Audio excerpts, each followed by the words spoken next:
Phase Zero, Season 4, Episode 11. We're already 11 weeks into 2024. Where's it all going? BD here, joined today by Jenna Anderson. Hey, everybody. We got Jamie Jirac. Good morning. And we got Aaron Perrine. What's going on, BD? Jenna, nice to have you back from the sunshine. Goodness. I heard that y'all got kind of fighty while I was gone. I heard there were some debates. I heard Madam Web came up, even though the episode had nothing to do with Madam Web. So I'm sad I missed that one, but I'm happy to be back. Well, when Charlie's on the show, you know. Aaron, what's your hat say? My hat says Ohio against the world. As I joke about sunshine, spiritually, I'm still there. We'll see you at SummerSlam. Congratulations. Thank you. Excited about it. Jenna, you missed Monday's show because you were at Disney World seeing Guardians of the Galaxy. How was that trip? It was incredible. It was part of the young adult magical moments media event that they did for people who haven't been to Disney in a very long time or have never gone at all. And it was unbelievable. Like, I had not been since I was in elementary school. And so much had changed. So much was different. I texted BD, but the Guardians ride made me cry. Like, it was so beautiful. And Rise of the Resistance, I am still just like, every time I think about it, I'm just so blown away. It was incredible. I had the greatest time. Heck yeah, what song awesome. Played? What song played during? Everybody Wants to Rule the World. Okay. Yeah. Our Slack channel argued about what the optimal song playing on. That was a topic of debate the entire weekend, but I'm very happy with the one that we got. So what? Okay. That's a pretty good one. Oh yeah, that Guardians ride at Epcot is fantastic. So welcome to Phase Zero, everybody. On today's show, we're doing it in 3 phases. Aaron Perrine's lovely idea is still implemented. The first phase, we got some news. The second phase, we got some news. And the third phase, we also have news. But we also have the spicy nugget of the week. We got X-Men stuff to talk about. Venom 3, Spider-Man going back to theaters.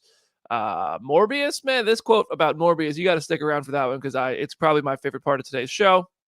Of course, we're going to talk about Deadpool Wolverine, the Marvels, and some Oscar stuff. Congratulations to Iron Man himself. Robert Downey Jr. got his Oscar for Oppenheimer. More like Oscarheimer, am I right? My goodness, that movie cleaned up. Sorry. I'm so sorry. Everybody who joined us for X-Men Origins Wolverine on Monday, I'm sorry, but thank you. Next week will be X-Men First Class, so you have between now and Monday to watch X-Men First Class to be with us for our review and breakdown on the road to Deadpool and Wolverine. Tonight, possibly tomorrow, we're figuring out the timing. Jamie and Aaron are going to the X-Men 97 premiere. So we will have an X-Men 97 spoiler-free reaction. I'm going to watch the episodes alone in my house while Jamie and Aaron will go have all the Hollywood fun, and they will get to watch it on a big screen, and we will have a reaction when that embargo lifts, or maybe shortly after, because we got to wait for them to get home, and they live in L.A., and L.A., if you've ever been, nothing happens quickly on the roads there. Nothing good ever happens quickly on the roads there anyway. But let's start with that. X-Men 97. So big old piece of news came out yesterday. This one was pretty surprising. I don't want to speculate on this because it seems kind of like we could go into some weird places with it. So we're just going to leave the speculation off the table. We'll just talk in the facts. X-Men 97 creator, showrunner, Bo DeMaio was fired from the show just a week before it released. This came from The Hollywood Reporter. It is everywhere now. There was no reason given officially. In the article that's noted, there was no official reason given publicly. I'm sure Bo DeMaio was given a reason. We were not given the reason. He was already working on season 3 before season 1 even started. Bo has been very avidly passionate about this X-Men project in interviews very publicly. So this came as a big surprise, especially with the timing of it all. So Bo will not be at the premiere tonight. He is not going to be doing interviews. We were going to interview him. He's not going to be doing interviews. Also, the thing that got people talking and wondering is the fact that Bo deleted all of his social media accounts a few days before this happened. Now, obviously, we all are going to start going, I wonder what happened. In any case, we're going to wonder what happened. The social media accounts going black, going gone. Like what? We don't know. We can all make assumptions of all across the assumption spectrum. We don't know. Nobody has information. So I don't think we should sit here and be like, hey, I think he did this, or I think that happened. But this is interesting that this happened in the first place, right? Absolutely. I think we're all just speechless because this is like such uncharted territory, honestly. Like you said, there's so much speculation. There's going to be so much speculation. I know people have pointed out certain aspects of his social media presence and thinking that that's the reason, but it seems like that was the case long before he even got hired on the show. So who knows? We probably won't know for a long while, but it does add such a weird layer to the show coming out in a week. Yeah. It's interesting because it's not unprecedented when you think about a certain Marvel director's firing many years ago. James Gunn, I'm talking about James Gunn, and from Disney. But I feel like the fact that they're not saying anything is bizarre, and it is hard to talk about because it's hard. It just feels weird, and we don't know. So and we can't really speculate because we have no idea. So, and there are rumors, but rumors. I don't think. There are always rumors, so yeah, we've had to do improvisational Matlock on this show for the better part of a year and a half, and I'm not putting my beige suit back on. We're not doing Columbo, we're not doing Matlock here. All we know is he's not doing the show. We were probably gonna say hi to him tonight, right, Jay? At least say hello. And now I don't know. I would imagine Matt Winderbaum probably comes out and demos or says hello to us and introduces the show now. I'm interviewing Brad Winderbaum on Friday, and it's kind of like, well, how do you not ask about this, right? I mean, I don't really know. I mean, it's just out of our own curiosity. I feel like the Marvel fans, this is obviously one of the things people want to know about. Like, what happened? I will also say, I feel like, yes, this is somewhat similar to the James Gunn situation, just in terms of firing a creator, but that was before the movie had even begun production. Mm-hmm. Like, that feels like a completely different ballgame. Whereas this show, season 1, was so close to being over the finish line. And now when it's firing him and having him not participate in the junket and in the marketing, that is so different and so surprising in and of itself. Yeah. I mean, it's also the timing of it is very weird. I think the thing that's really the thing that has started the most rumors is the fact that his social media accounts are gone. But only time's going to tell if ever. Maybe it's just not our business. I don't know. But X-Men 97 is right around the corner. This is a weird note to be kind of kicking that off with. But I mean, ultimately, I just hope everybody involved in the situation comes out of it all right. It's a bummer to see something like this happen. And we just don't have any more information other than he was fired and he is removed from all promotional everything for X-Men 97. So, and he also did a pass on the Blade script. Like this, he did some work on Moon Knight episodes, right? Yeah. So we'll see. We'll see what happens here. But X-Men 97 is a week away, and that's still plenty to look forward to. There, it's not going to change the show at all, as far as we know.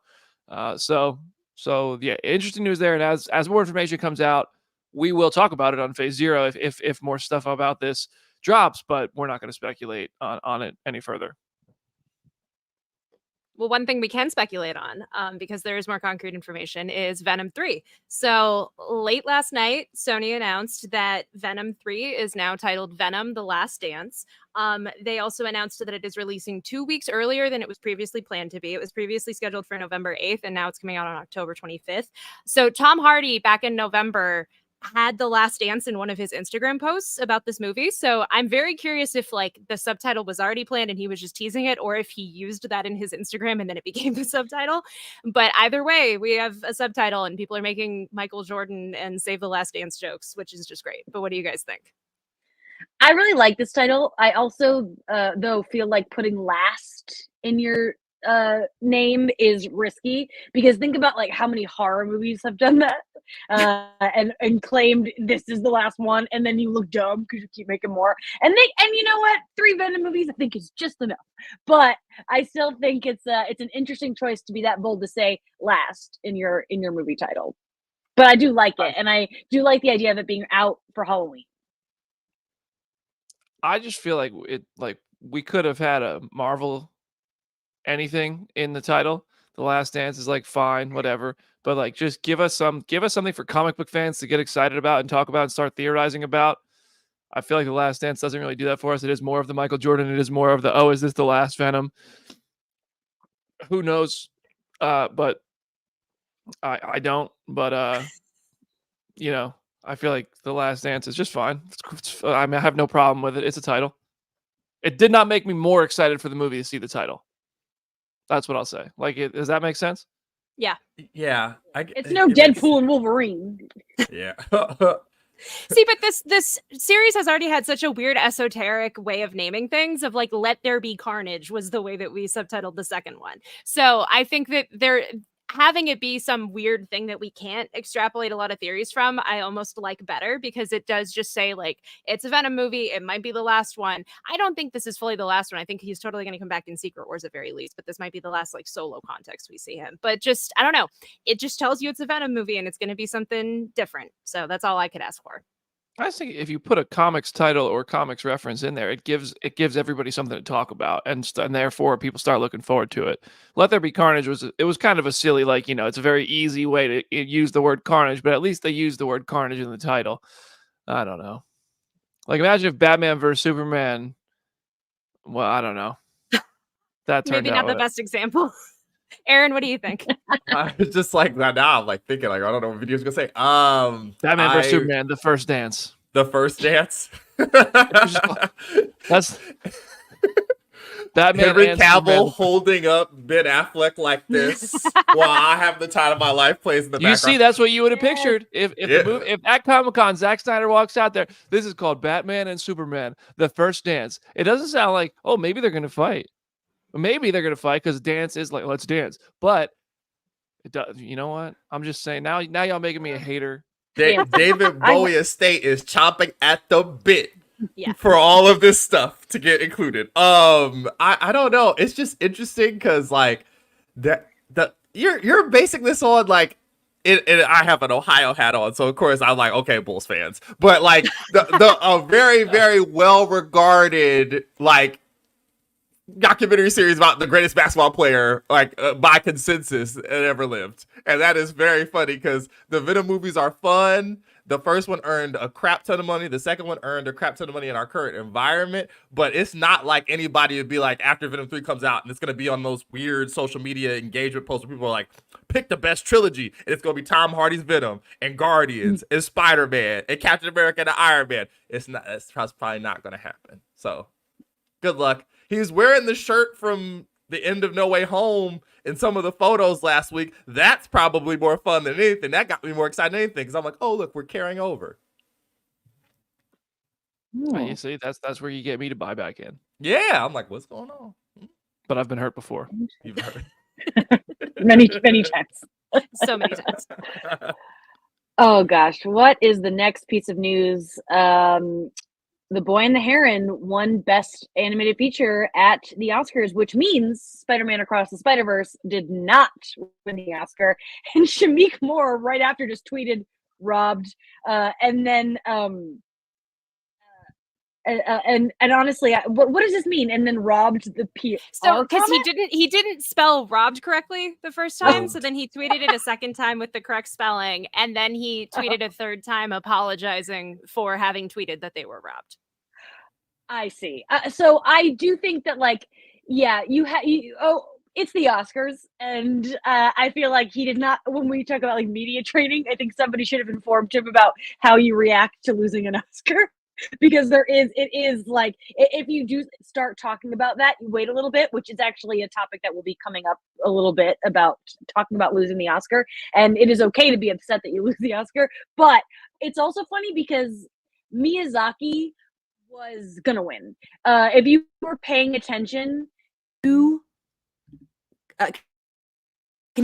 if you were paying attention to the award season, Miyazaki was winning. That was just going to happen. And even though I loved both movies, I liked Across the Spider-Verse a little more, but Boy and the Heron was beautiful. And I don't think that I would not say that Spider-Verse was robbed. What do you think? I will say, again, I have not seen The Boy and the Heron yet. I'm waiting until they do the theatrical re-release to like go properly see it. But I do think I can see the mindset of the average Oscar viewer and how something like Spider-Verse might be a little too maximalist and might have a little too much going on that they might not immediately resonate with in the way that all of us Marvel fans did. So either way, they're both beautiful movies. It was a hard question to kind of pose, but I had a feeling once Spider-Verse didn't win that the discourse was going to be something else. I mean, I haven't seen The Boy and the Heron either, so I can't really speak to the comparison of the movies in that regard. But I will say Spider-Verse, what I've said from the beginning, my only criticism of that film is that it isn't a whole movie. It ends right when the climax begins. So I feel like the Academy Awards looking at that is a big strike for them because it's already tough for superheroes in that world. So if you're just leaving them on a cliffhanger and saying this is a gimmick, it's a part one, like you got to go buy a ticket to part two to get the full story. They're not gonna like that's gonna hurt the Oscars voting. I think, I don't know, as far as I could tell based on history. I'm also probably not an Oscars expert or anything like that, but just from it's my little couple pennies. We have someone on the panel who is, and she was like, "Yo, pay attention to SAG, pay attention to Gold Globes, and pay attention to other stuff. That's how you tell who's gonna win, I suppose." I think it's funny because this is absolutely a makeup award for Miyazaki, missing out on way more impactful movies. As the only amateur weeb on this panel, I'm like, Boy in the Harem might be like top 8, maybe top 10. I really love some of the more weird Miyazaki movies. Like, I'll talk to you about Nausicaa, The Valley of the Wind for a long time. I think The Wind Rises is the best thing that he's made that hadn't won an award. So it's like, well, we can get him in here. It's not like we haven't done that before and give people like almost like a lifetime achievement award. So he's won before, but like I was like, that's so interesting. Like I'm like, this one though, interesting. It's weird though. To say it's not weird is, I would say, false. It is a weird one. There is the Robert Pattinson voice. Face comes out like this. Have you seen Tales of Earthsea, Jamie? We're not doing this on a Marvel podcast. No, We're not doing I have this. seen every Miyazaki film, and this I would call a weird one. It is strange, but like also I just like, okay, I'm not gonna be sitting here thinking about it like any of the weirder character designs from like Spirited Away. Like I used to lay awake and be like, but what, how, No Face, how did it happen? Also, these poor pigs, they have to sweep everything up. All the people listening at home that just listen from Marvel are like, what are y'all talking about? BD's eyes just glazed over. Glazed over. Entire conversation. This is how they feel when we talk about wrestling. Yes. Yes. I love Spirited Away. Excuse me. But for the most part, yeah, I'm like, I'm a Porco girl, but anyway. Yeah. Kiki's military service. Oh boy. Magic Castle. Look at this taste. See, on that's what I'm talking about. Those didn't win. One of those didn't win anything, which is crazy. Super Yaki sent me a shirt. Do you guys want to talk about more Spider-Man? Or Spider-Man that might actually re-release. We'll end up awarding Tobey Maguire a Lifetime Achievement Award at some time in like the 2030s. We got all the live action Spider-Man movies are returning to theaters as it's like some sort of anniversary with Sony, if I'm not mistaken. For Sony, right? yeah. It's an anniversary release. So they're doing all of it, which is interesting because I don't know how you game this out. But Reedy wants me to ask you guys, is this like a testing ground for a possible Spider-Man 4? Yesterday was the 15th anniversary of Spider-Man 4 being announced, which made me feel hilariously old. And then made me go, wow, it's both in the deep, deep past and not that far back at all, because it actually was a tweet that I got to embed in the article from the earliest days of Twitter on Sony Pictures' account. I was like, wow, it was actually around. Holy crap. Well, Yeah, I had put that Spider-Man 4 question in the rundown because that was immediately where my brain went. Is like, is this a way for them to be able to have some sort of money, like some sort of value that they can point to of like, look at how many people went and saw the Tobey movies in theaters. Look how many people went and saw the Andrew movies in theaters. Maybe we should pursue something with them because we know that audience is there.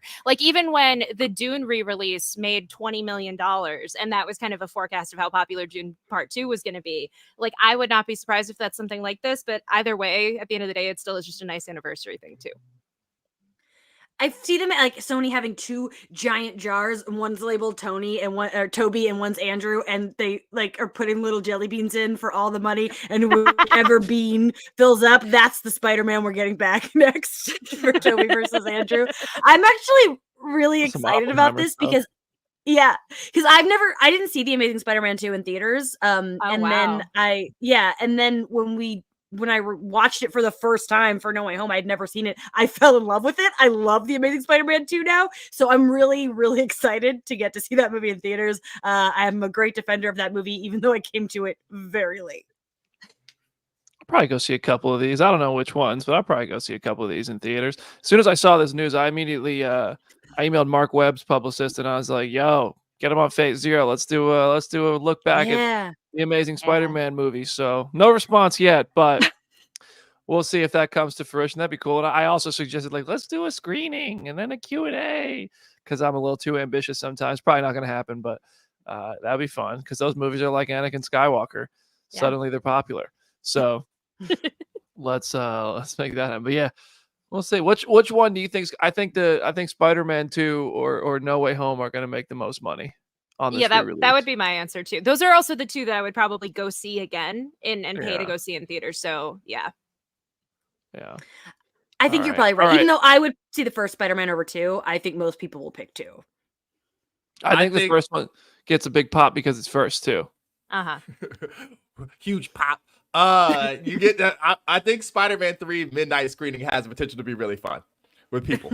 I think it has a real chance to be very rowdy with people. Very true. That would be very, very fun. It's not the best of the movies at all, but I'm like, ooh, I'd have a good time. Everybody, we should make it a cosplay event.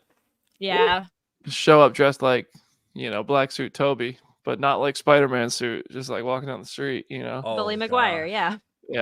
All right, quick break. We'll be right back. Phase 2, where Jamie's going to talk about one of her favorite actors of all time and one of the worst movies ever made. So we'll see you in a moment. No, that was aggressive. I'm just trying to, make headlines here. All right, see you in a moment. Subscribe to the channel. Bye.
Hello, welcome back to Phase Zero. We are in Phase 2 of the show.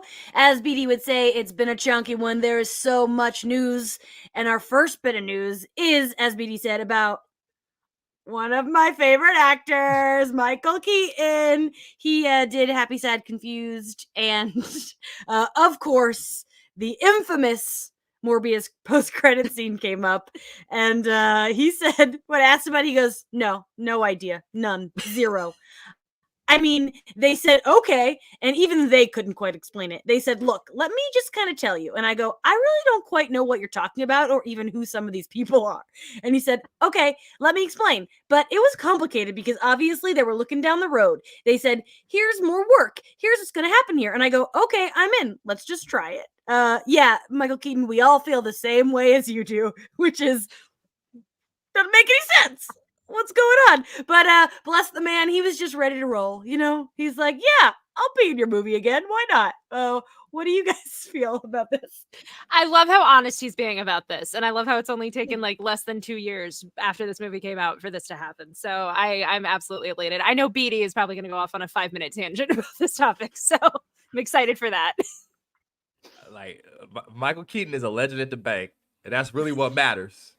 Banners are forever when it comes to that bank account, because he will come, he will show up, he will do things, he will do an extended bit at the Oscars which we all will love and be like, oh, maybe we could have him back. I saw so many silly Batman Beyond posts after he was sitting out there in that tuxedo. And I'm like, this is just your life, Michael Keaton. You will try to do things. You will pay no attention to what happens behind the scenes at any point before they pull you into a meeting. And then when they pull that wild checkbook out, you'll be like, okay, all right, let's do it.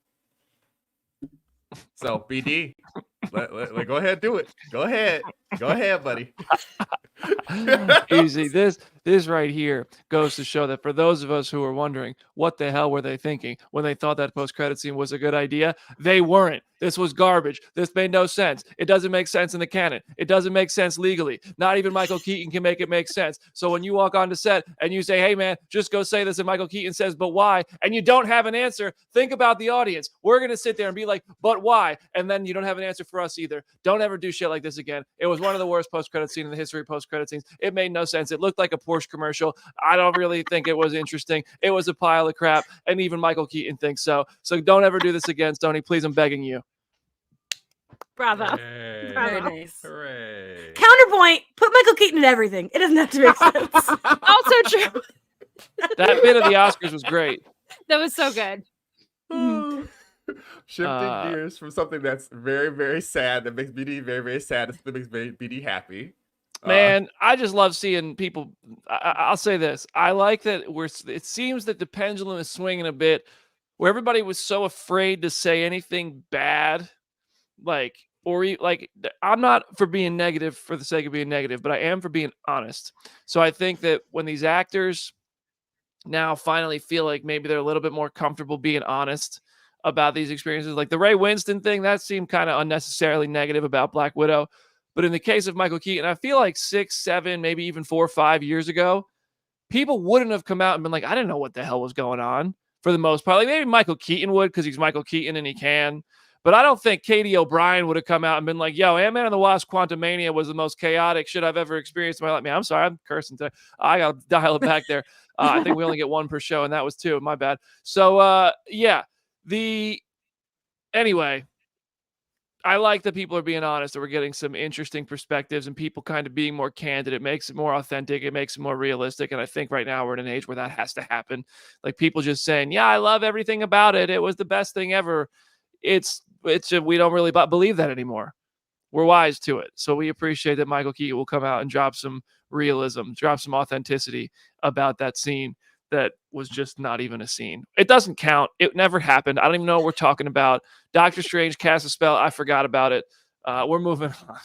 Can you imagine? I just have to say, can you imagine if they had somehow put Michael Keaton in Madam Web? Like BD's head would have exploded, and just having Dakota Johnson and Michael Keaton both talk about whatever that scene would have been absolutely delightful. If only. I don't know how I got here. That's me in the theater with Madam Web. It has something to do with Spider-Man, but it doesn't. Listen, Madam Web got 2 references at the Oscars. That's sure impact, did. baby. Yeah. You broke Aaron. What? I don't know. You know exactly what part of this episode's going on Instagram later. You know exactly which one. People watching at home, if you watching our show, that's what happened. Switching gears to Deadpool Wolverine, that might actually make a little bit of sense. It actually might make the other X-Men movies make a little bit more sense. They're also having some fun with Kevin Feige. So Karan Sodi talked to Collider about returning to Deadpool, and they got jokes for the MCU's head man. It was like this one was so different for me because we didn't get a script or anything. It was very secretive, and so we were just in this, and I got this in the day before or whatever, and we walked into the sound stage, and he just appeared next to Hugh Jackman. And I was like, I don't know what's happening. It was very crazy, but he was very sweet, very kind. He came up and said hi to all of us from the original movies and stuff, and he seemed excited himself by what was happening. And then Ryan is definitely like, calling him out a lot at the moment. There's a lot of Kevin jokes in the movie. You have to have a good sense of humor, and he does, so that's cool. So besides Kevin Feige being able to appear next to you like Batman, what do we think of all the Kevin jokes? I'm excited by the prospect of this. I hope it doesn't become overkill, but I like the potential of just flat out acknowledging Kevin Feige. I would lose my mind if somehow She-Hulk Kevin factors into that in some capacity, but I'm not getting my hopes super high. Yeah, my thing is like, oh, a character who notoriously talks to us is making Kevin Feige jokes. How innovative! Wow, Deadpool, you really are doing something new. Never mind, she hugged it at first. But no, I think this is great. There's something I love more than when people can make fun of themselves. I think if you can't make fun of yourself, that is like such a red flag to me. And Feige clearly is okay with it, and I really respect that. The Deadpool one, before it was even a Marvel Studios movie, had the Feige's Pizza Yeah. as the pizza box all the way back in the day. Well, back in the day, Jesus, 8 years ago. It was a But different life. I think it's fun. I think it'll be like, obviously they were probably always going to have a couple Kevin Feige jokes in this movie. I think it's fun. The question is whether it be a Kevin Feige cameo. That's my question. I kind of don't think so. I don't think Kevin Feige wants to be in these movies, but it would be funny if anybody could get him to show his face in a movie. It would probably be Ryan Reynolds.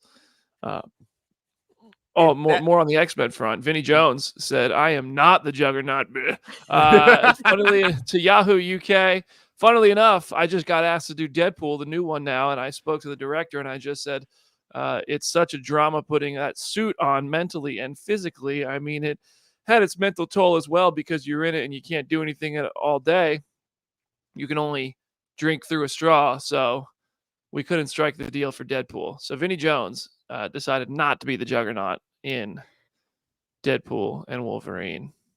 There's a lot to unpack here. I feel like, first of all, if they're asking Vinnie Jones to be in this movie, they're asking a lot of people to be in this movie. Like, and because especially since the Deadpool movies have their own Juggernaut, that's something to consider.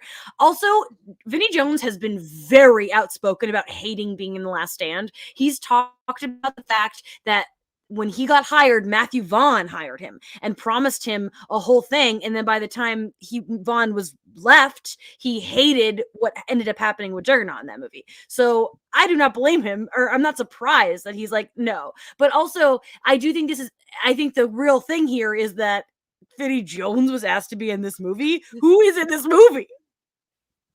I have just been under the blanket assumption of like anyone they could ask back, they've probably at least like sent an email out. And as someone especially who covered the CW Crisis crossover, I know that was a very similar sort of process, just shooting your shot to whoever you could and then dealing with the RSVPs from there. But yeah, I don't blame him at all. I know we had the conversation recently about Dave Bautista and how tedious it was to get into the Drax makeup. So I can completely understand why the Juggernaut costume would be way too much effort to get into.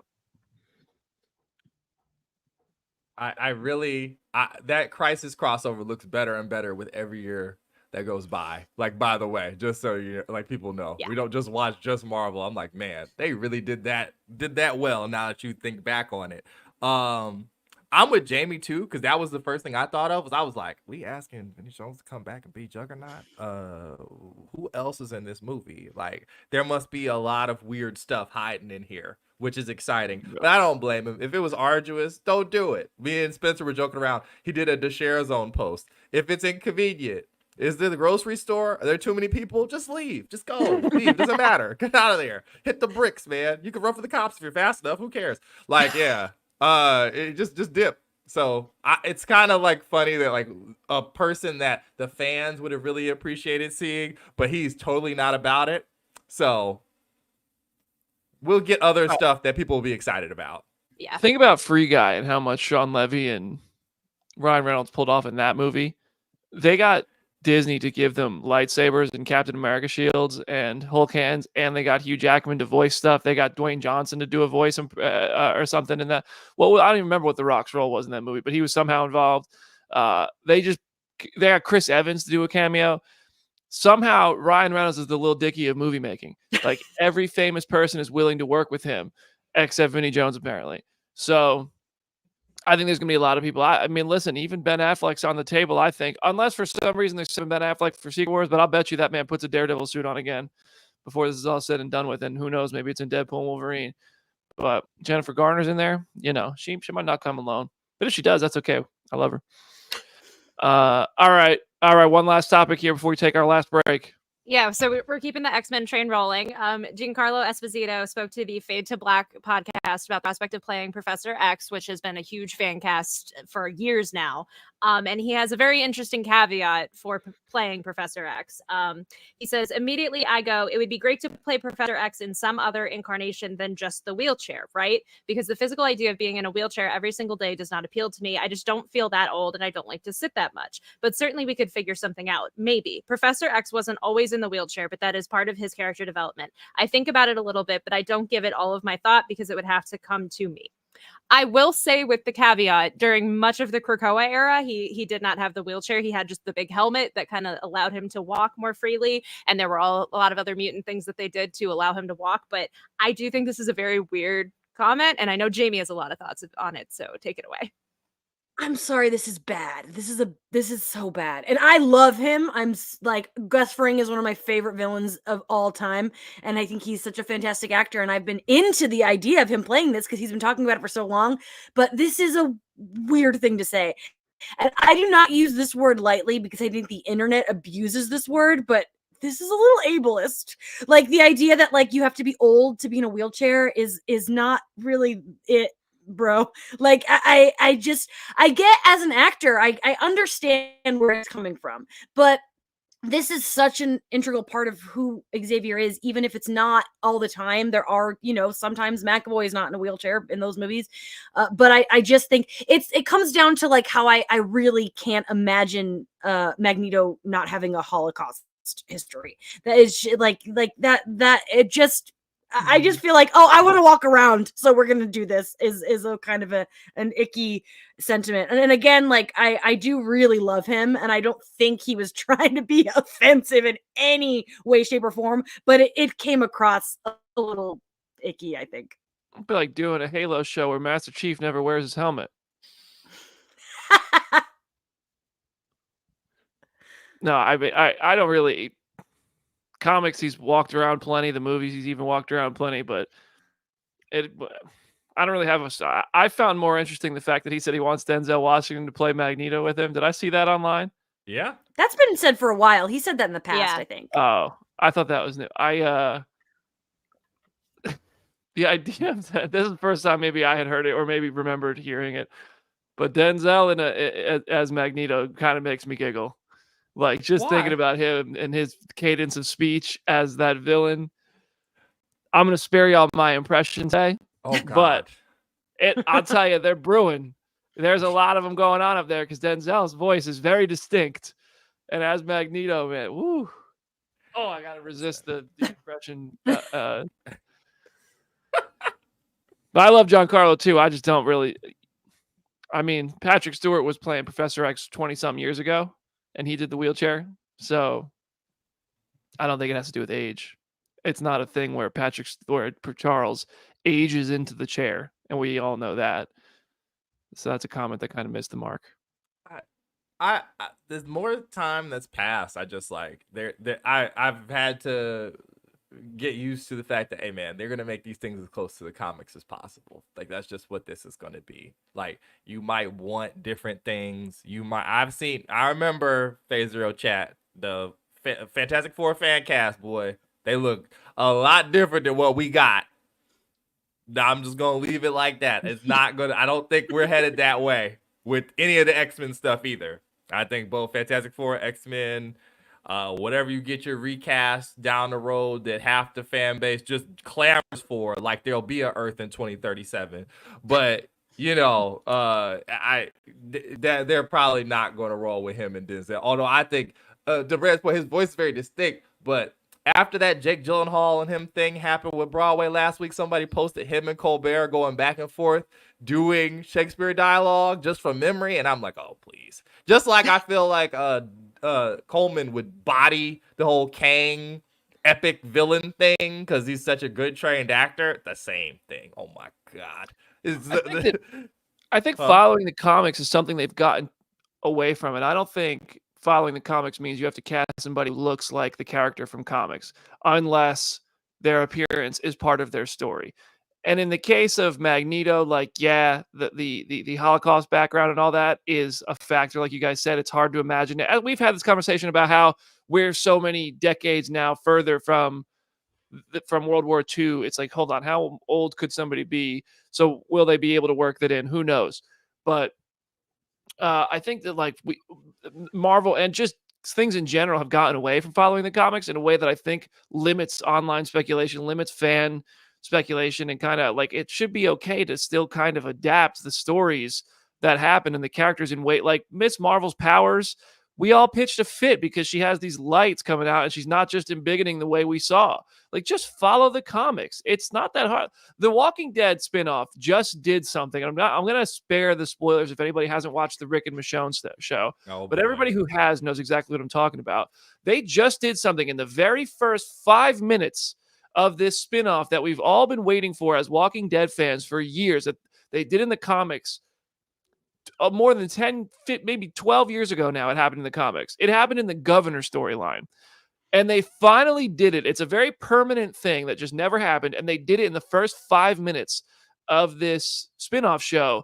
And the internet was insane with positivity and excitement. And of course, there's always a little bit of negativity. Why'd you do that? But that's going to happen with everything. But it's just like when you do these things that bring these comic book moments to life that the diehard fans get excited about, then that excitement spills over. And I feel like we've gotten away from that in a lot of things, like the Venom title, like changing powers, like things like that. Like, it's okay to follow the books, guys, or we've lost sight of that a little bit. And I think X-Men following comics will be a pretty smart play.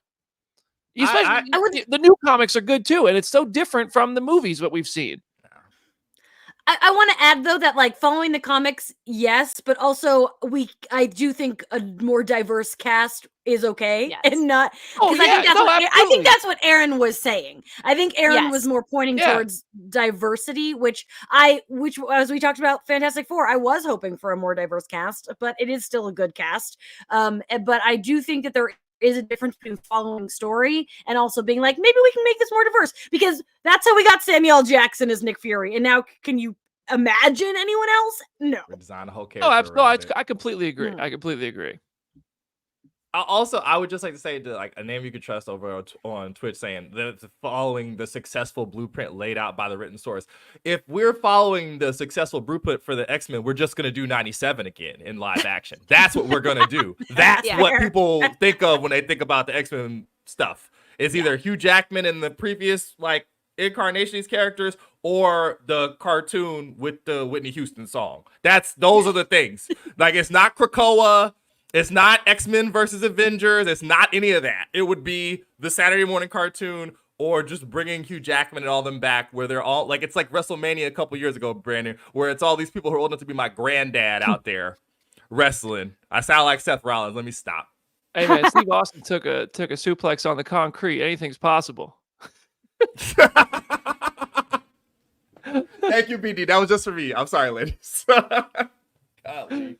I can't stand this stuff. No, I agree with what you guys said 100,000%. I like, if you make Professor X anything other than a white dude, who cares? Because he's not a character defined by being a white dude. Like, it is what it is. He might look different, but it's best actor for the part. Diversity is okay, whatever. I mean, I think the Phase Zero audience, for the most part, we've had people. If you have a problem with that, you just get out. Like, we will get you out. Yeah.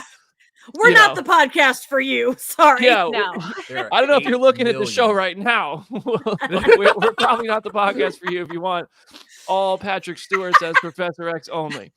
But I will say, though, to dovetail it back around to the original point of the comment, like, yes, the race bending thing is a whole separate conversation, but I do think there is so much intrinsic to Charles that it has to do with the wheelchair. Even if he's not in it all of the time, I do think like that is going to be, like Jamie said, a part of the story in one way or another. So it's like, I hope that eventually when we cast the actor, they are willing to take on that challenge and don't see it as a bad thing. All right. We went a little longer on that one. Damn you, Giancarlo. Damn you, Moff Gideon. All right, we're going to take a quick break. Then it's Phase 3. We got to talk about the Marvels. We got to talk about Angela Bassett. And we got the spicy nugget of the week. See you in a moment.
Welcome back to Phase Zero. We are now in Phase 3 of today's show, and we're starting with the Marvels. The Marvels topped the streaming charts for all movies upon its Disney Plus debut.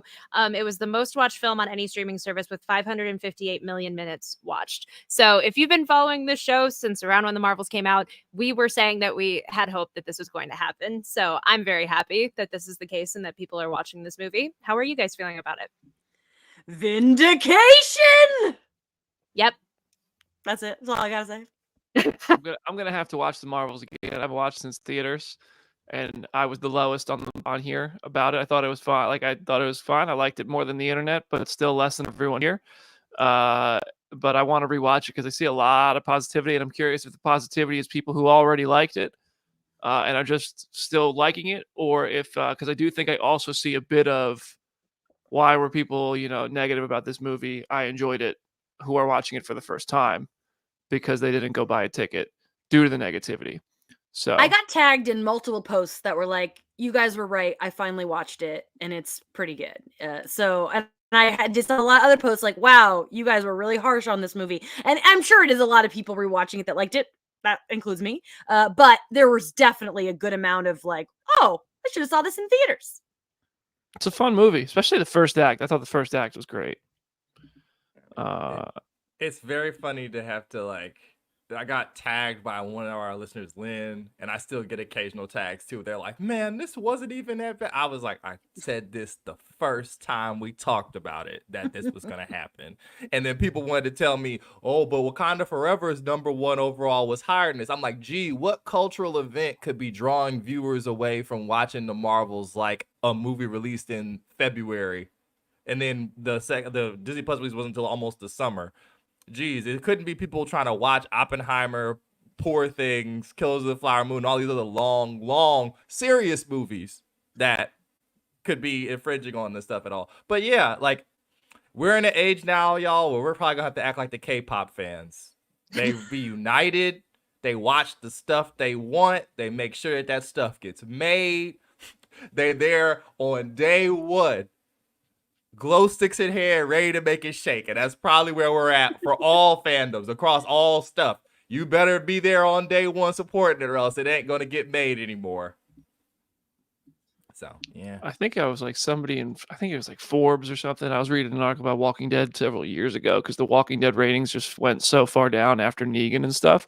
Mm-hmm. And it got to it went from 17 million people watching, and it was down to like an average of 3 million by the time the show was ending, but for the final few seasons. And I remember I think it was somebody in Forbes said something like it's like your dad, it's like I think they called it like core fan syndrome or something, where you have the people who are going to ride this thing out until the end of the ride, and that's kind of where the Walking Dead hit. Marvel's nowhere near that. Marvel clearly still has mainstream draw, but there is, I think, Aaron, you're trying to appeal to those core fans who we are going to be banging our drums in the street, having a good time with it, just enjoying it and hoping everybody enjoys it with us. You gotta show up if you want things to be different. I see some people in the comments being like, "Oh, I see all the time people like, I liked Phase 4. I like the stuff. I like the different stuff." You have to show up. Mm-hmm. Yep. You gotta show up on day one. You can't wait for it to come to Disney Plus. I know it's expensive. I know. Trust me. I eat out in this city quite a bit. It's like, listen, you got to cut down on a burger and a beer here and there and go to the movie theater and go watch a film. There's no reason. We get comments full of people being like, "I want original movies. I want this. I want that. I want original stories." And then original story comes out in the theater and y'all are nowhere to be found unless Sydney Sweeney is in it or it's like Bob Marley. So I need that same energy for everything that you enjoy. You gotta figure out ways to do it, you know? I don't know. Is it me? Oh, No, I think it might be me next. Okay. Yes. So bringing a callback from earlier, talking about the Oscars and reflecting on losses. Angela Bassett talked about her Wakanda Forever loss at the Oscars. She lost to Jamie Lee Curtis and Everything Everywhere All at Once. She talked to Oprah and she said, "I was gobsmacked. I thought I handled it very well. That was my intention, to handle it very well. It was, of course, a supreme disappointment, and disappointment is human. So I thought, yes, I was disappointed and I handled it like a human being."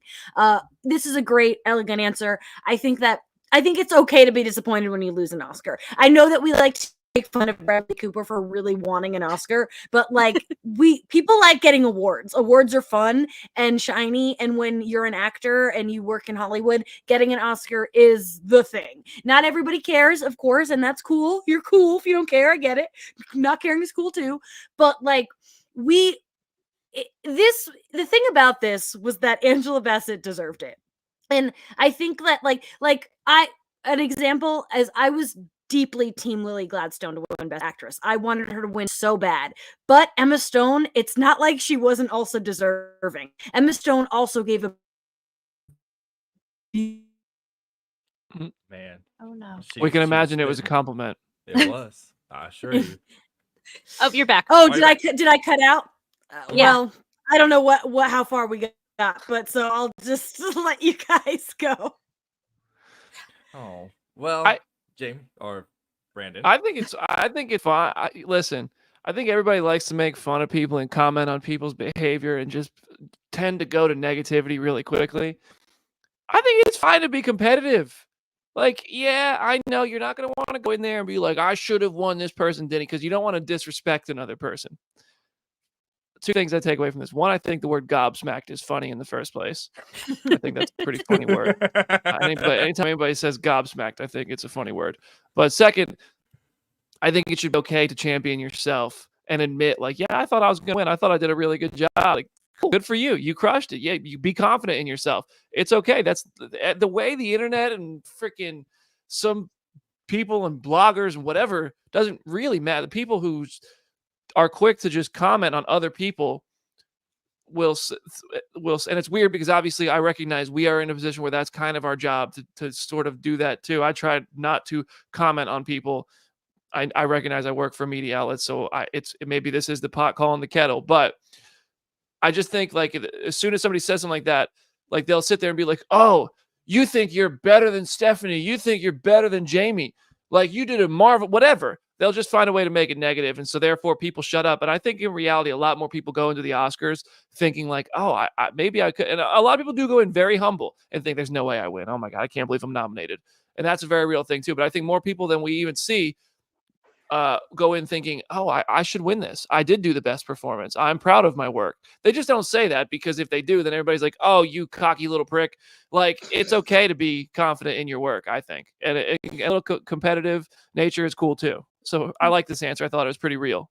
There's also to like, as our point earlier, you can have kind of an idea who's going to win, you know? Yeah.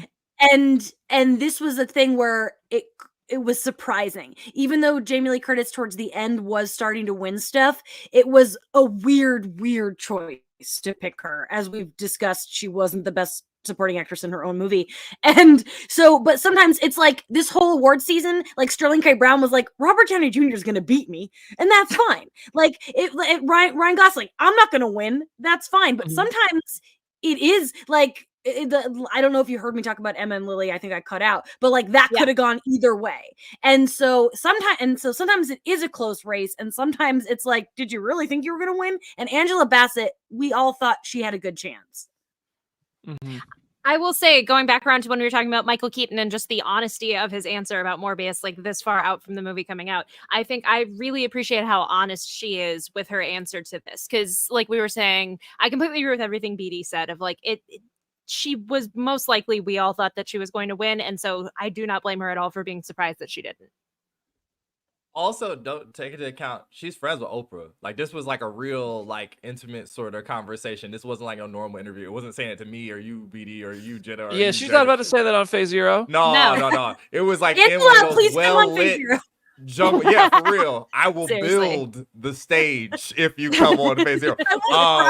Right. Yeah. Listen, I will figure it out. YouTube exists. We're on it right now. I see, like, right. Sorry to cut you off. We already have a Okay. comment. This comment comes from I Like Games on YouTube, and everybody is welcome to their opinions. Like, we just because we don't agree with your opinion, I'm not trying to vilify you or anything. We're not going to block you for it. But I Like Games says her complaining about not getting an award in a memorial film is kind of icky, though. And I assume that's a reference to the fact that this was a Chadwick Boseman sort of like they opened it with a memorial for T'Challa.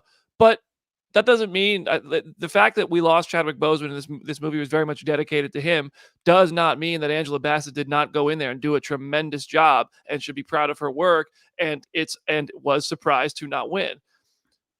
That's my take. It also can't, like, we don't look back at The Dark Knight and only think of it as Heath Ledger's last movie, and like there are other factors at play, and Right. it's sad that that's what this movie, a big part of it is, but it's also there's still a lot of other things going on. I will also say, like, the Oscars have become inherently unpredictable. Like, a lot of people were talking, especially after this weekend's Oscars, about how a couple years ago when they thought that Chadwick was going to posthumously win, and so they had his category be the very last category of the show, and then it went to Anthony Hopkins, who was asleep at home and not even there. So it's like there are times where you can go into the awards expecting one outcome, and then something completely different happens, and that's just the nature of a voting body doing an award show. That was so embarrassing. Came through on Slack and we all had thoughts. There's a recurring bit on our Slack channel where somebody screenshots several people are typing. It happened like 5 times in a minute. I just had that Al Pacino Oppenheimer award at the end there. So good. I see Oppenheimer. All right, but we are running out of time. We got to get to the spicy nugget of the week. Aaron, this is the people look forward to it. Oh, drop my basket, Richard. Oh, yes. It's time for my spicy nugget of the week. It's presented by nobody. And if you love Daredevil, you'll probably know where I'm going.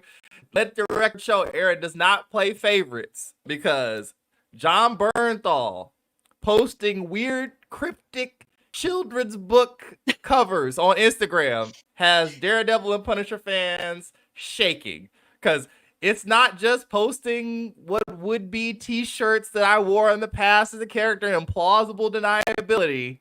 There's only one reason you post 1 batch, 2 batch on Instagram, and that's because daddy's home. Punisher Hive, how you feeling? Hell yeah.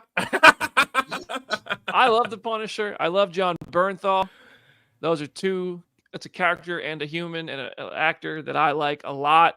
So I am hyped. We knew he was back already, but it's fun to see him do that. I think that what this might mean is that set photos might start popping up. Yeah, it's probably because Daredevil films everywhere but indoors. So, and even then, when they're indoors, people still get videos. So people just wander in like it's like at a Costco. Honestly, we knew he was going to be back, but this is kind of like a very cute and funny way to tease that he's probably going to be back sooner than we thought. So I'm excited. I think it was cute adorable. And funny. His kid is dead. But I just mean using the children's book as a graphic, like Aaron said, comparing it to Kristen Ritter wearing a Jessica Jones t-shirt and like making us all very confused with speculation, like having that be part of it, I think is just kind of clever. I think it's great. Yeah. Just want to hear that primal John Bernthal, Frank Castle roar again next time he gets like shot 7 times and is still beating people up. Use the voice. I'll tell you right now, if I was fighting somebody, they could have superpowers or not, I'd be more scared of them if they made the noise that John Bernthal makes as Frank Castle in a desperate, aggressive situation than anything else. You could have all the Infinity Stones. I'd rather fight you than a human being that's making that noise. Jamie. All right. What a show. Listen. What a show. What a show. X-Men First Class is on Monday. X-Men 97. It should be tonight, assuming that we have all the right manpower and resources. We haven't scheduled this yet. I got to go into the office in person. Oh my God, I got to go into the office in person. What is this, 2019? After this show, I'm going to go meet with some people with the video team. We'll probably do it after here, actually, because Richard's on the call right now. We'll see who's available tonight, what time we're going to do this X-Men 97 spoiler-free reaction, because Jamie and Aaron are going to the premiere, so be sure to follow them on social media because they will post about it. Go check out Jenna's posts from Disney World this weekend. It looked like she had a blast. And X-Men First Class is Monday's Road to Deadpool and Wolverine review bonus episode, so join us there. Aaron, any last words for today's show? It's at some like Hornet. If you're watching on Facebook, shout out to one of our viewers that laid out. You need to go get A-list if you're complaining about getting movies, because I did not know this, and I might have to go make myself a purchase. $21 for a month. Is it Movie Pass again? The most magical 2 years of my life? Huh? I'm shocked you haven't heard this from Jamie. I didn't know about. I didn't know about I don't it? pay attention. A-list is my life. I know. Listen, you heard it here first. It's Jamie's life. Go get We it. don't even have AMC in Nashville, but I knew what that Wow. was. We're all Regal here. We're all Regal. Mm. We didn't even have Yeah. Alamo. Just Oh. Regal. Draft But we love you, houses. Regal. Ooh. Jamie, what you got for to the end of today's show? Oh, keep an eye out, you guys, because after this, I have a huge interview with the star and producer of Winnie the Pooh, Blood and Honey 2. Oh. So keep an eye out. Big stuff coming. Follow me on Letterboxd at Jamie Jirak. And as always, don't take your phones out in the movie theater. Jenna Anderson. It's at Hey It's Jenna Lynn on social media. Keep an eye out for my Disney coverage in the next couple of days. And as always, go read some comics. All right, y'all. Stay tuned to Phase Zero. Subscribe to the channel because we will have interviews with Brad Winderbaum, who is obviously attached to X-Men 97, but is head of streaming animation and all that good stuff at Marvel Studios. So that's coming to the channel soon, possibly as soon as Friday. We'll have our X-Men reactions, as I noted, and all the other stuff I already said. So do what my 3 co-hosts and friends here suggested. Also subscribe to the channel, leave a 5-star review, play our show for your mom, play it for your dog, send us pictures of you watching it on the big screen. We love you. We'll see you on Monday. Well, we'll see you tonight or tomorrow. We'll see you too many days of the week. You're going to get tired of us, but don't, because we love you. Bye.